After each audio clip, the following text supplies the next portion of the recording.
Typhoon Nanmadol, one of the biggest storms to hit Japan in years, killed at least 2 people and brought ferocious winds and record rainfall to the west of the country, causing transport disruptions and forcing manufacturers to suspend operations.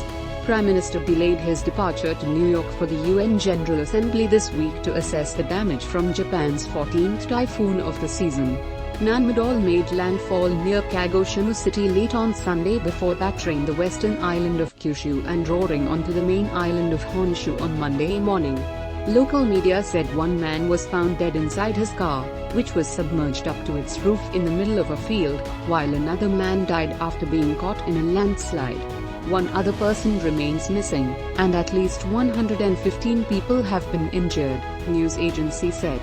About 286,000 households were without electricity, down from some 340,000 households earlier on the day, the Trade Ministry said.